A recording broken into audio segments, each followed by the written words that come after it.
बिहार की राजनीति में गिरगिट वाला खेल चल रहा है और असली गिरगिट कौन नकली गिरगिट कौन इसको लेकर के राजद और जदयू के बीच इस तरह से लड़ाई चल रही है कि मानो राजद और जदयू वाले कह रहे हो कि प्रशांत किशोर जी आइए और आप बिहार की सत्ता को संभालिए।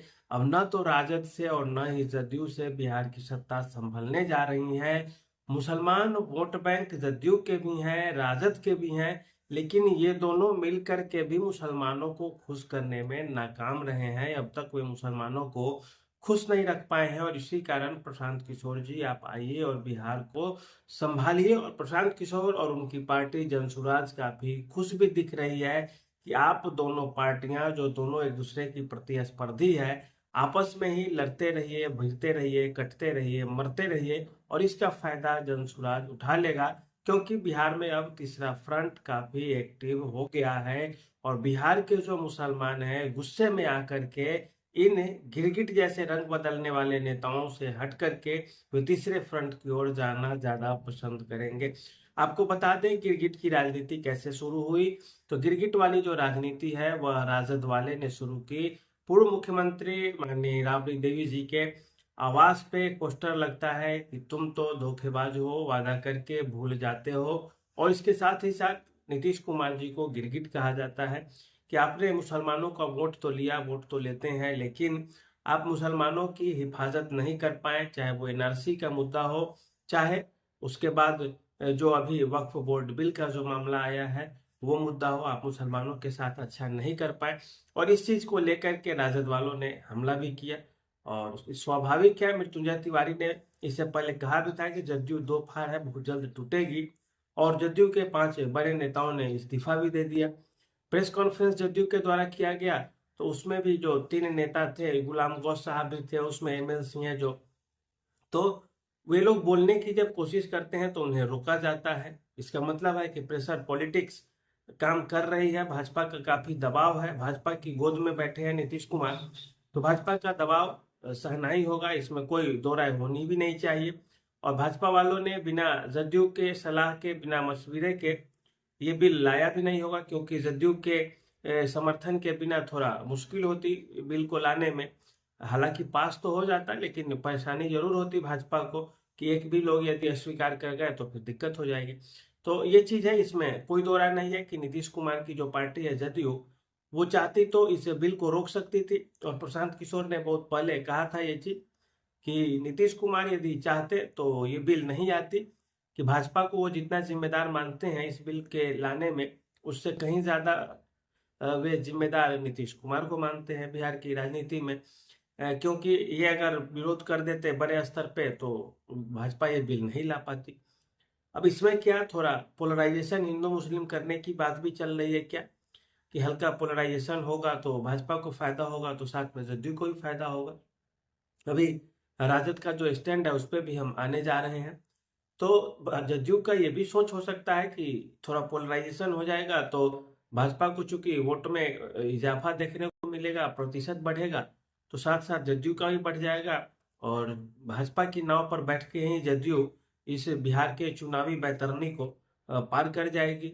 ये भी हो सकता है, जदयू का मानना हो अब तक कि आंतरिक जो सर्वे हुए हैं सी वोटर्स जैसे एजेंसियों के, तो उसमें तो नीतीश कुमार को काफी पीछे दिखाया गया है। और नीतीश कुमार जी अंदर ही अंदर ये समझ रहे हैं कि हमारे खिलाफ एक बड़ा माहौल है बिहार में, पुल टूट रहे थे, अपराध है, भ्रष्टाचार है तमाम जगह पे, और जाति की राजनीति कितना दिन खेला जाए। अब धर्म की राजनीति भाजपा करती है थोड़ी, तो देखते हैं उसका कुछ सहारा मिल जाए। तो इस कारण से शायद नीतीश कुमार समर्थन दे दिए हो आसानी से और वे इस मामले पे भाजपा के साथ बड़ी मजबूती से खड़े हैं। और इसी कारण से राजद वाले कह रहे हैं कि मुसलमानों का वोट तो लेते हैं, मुसलमानों का नेता तो बनते हैं, इफ्तार तो करते हैं, लेकिन आप वक्फ बोर्ड बिल पे एकदम चुप्पी साधे हुए हैं भाजपा के साथ। इसी कारण गिरगिट बताया गया है कि ये गिरगिट जैसे नीतीश जी रंग बदलते हैं। और इसीलिए राबड़ी आवास के सामने नीतीश कुमार को लेकर लिखा गया है कि तुम तो धोखेबाज हो, वादा करके भूल जाते हो। अब आते हैं राजद वाले स्टैंड पे। आखिर आपको बता रहे हैं कि क्यों प्रशांत किशोर के लिए ये सारी चीजें अच्छी होती जा रही है। अब है, राजद के नेता लालू यादव 2010 में लोकसभा में भाषण दिए थे कि वक्फ बोर्ड के खिलाफ एक बिल लाया जाए और इसे थोड़ा टाइट किया जाए। और क्योंकि यहाँ पे ज़्यादा भ्रष्टाचार है, तरह तरह की विवादें चल रही है, और इसके लिए एक रेगुलेटरी बॉडी हो, और वो बॉडी इस चीज़ को देखे कि वक्फ के पास कितनी संपत्ति है, उसका रजिस्ट्रेशन है कि नहीं है, आगे कहाँ से आ रहा है। और लालू यादव का यह जो बयान है ये पूरा वायरल हो गया। लोकसभा में ललन सिंह भाजपा का पक्ष रखते हुए दिखे, अपना विचार भी रखे, और जदयू की तरफ से कहा गया कि चूंकि ये सब चीजें राज्य का विषय है, इसलिए इसको राज्य के अंडर में रखा जाए। तेजस्वी ने कहा भी कि हम सरकार बनेगी तो हम वक्फ बोर्ड का जो बिल है उसको खत्म कर देंगे, निरस्त कर देंगे। तेजस्वी यादव का भाषण है। हालांकि केंद्र सरकार जब कर देगी तो फिर राज्य के पास इतनी हिम्मत तो जल्दी नहीं होती है कि वो इन सब चीजों के खिलाफ कानून बने, क्योंकि कानून केंद्र बना चुका है। ट्रिब्यूनल का पावर तो केंद्र के पास ही है बनाने का।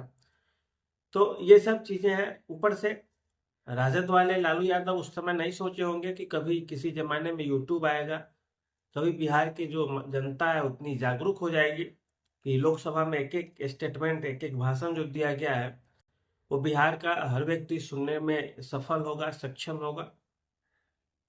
और लालू यादव का यह जो बयान है वक्फ बोर्ड के जो खिलाफ था, वो आजकल फ्लक्चुएट हो रहा है। और मुसलमान जब इस चीज को सुन रहे हैं तो मुसलमानों में बड़ी नाराजगी चल रही है इस चीज को लेकर के कि जदयू के नेता तो भी मान लेते हैं भाजपा के साथ है गठबंधन में, तो थोड़ा बहुत ये कर रहे हैं। लेकिन ये कौन से अच्छे निकले लालू यादव? जो लालू यादव भी तो ऐसा ही कर रहे हैं हमारे साथ। लालू यादव भी तो ऐसा ही बयान दिए थे, कांग्रेस से कह रहे हैं कि आप बिल लाइए, हम लोग समर्थन दे देंगे सब लोग। इसका मतलब है कि कहीं ना कहीं दाल में कुछ न कुछ काला है। और ये एक बहुत बड़ी दुख की बात है मुसलमानों के लिए। तो मुसलमान देख रहे हैं कि लालू भी तो ऐसे ही थे, लालू भी तो चाह ही रहे थे कि वक्फ बोर्ड लाया जाए बिल, और जदयू वाले ने साथ दे ही दिया। इसका मतलब है कि अब हम दोनों ने को इन दोनों को अब छोड़ना होगा मुसलमानों को। और मुसलमान समझ रहे हैं कि ये दोनों गिरगिट ही हैं एक तरह से। इसीलिए अब मुसलमान ये चाहने लगे हैं कि किसी भी तरह से हो, कैसे भी हो, हमें सबसे पहले इन दोनों का साथ छोड़ना चाहिए। और इसके लिए प्रशांत किशोर काफी योग्य चीज है। प्रशांत किशोर तीसरा फ्रंट खोल के काफी तैयार है इस चीज को लेकर के, इस समस्या का समाधान करने के लिए वे बैठे हैं। अब मुसलमानों को बड़ी उम्मीद भी है उनसे, इसीलिए अब ज्यादा संभावना बन रही है कि मुस्लिम समाज आपस में बात विचार करके हो सकता है जन सुराज की ओर मूव करने का, शिफ्ट करने के लिए सोचे।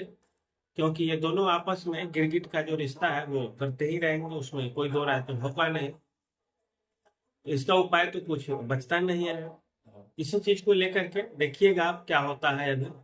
और ये कहने के लिए अभी जल्दबाजी होगी कहना, लेकिन आप यकीन मानिए कि प्रशांत किशोर की और मुसलमानों का एक बड़ा तबका बिहार में चुनाव होते होते मूव कर जाएगा। और उसके बाद तमाम कई सारी जातियां भी मूव करेंगी, और ये काफी नुकसानदेह होने जा रहा है जदयू के लिए भी और राजद के लिए भी। भाजपा के लिए भी होगा थोड़ा बहुत, चूंकि ब्राह्मण वोटर शिफ्ट होंगे, क्योंकि प्रशांत किशोर भी ब्राह्मण है। राजद वाले ही बोले हैं प्रशांत किशोर पांडे। इस तरह से खेल थोड़ा बड़ा पेचीदा सा हो जाएगा बिहार की राजनीति में। लेकिन वेट एंड वॉच की स्थिति में रहिए, बने रहिए हमारे साथ। आज के लिए इतना ही। धन्यवाद, नमस्कार।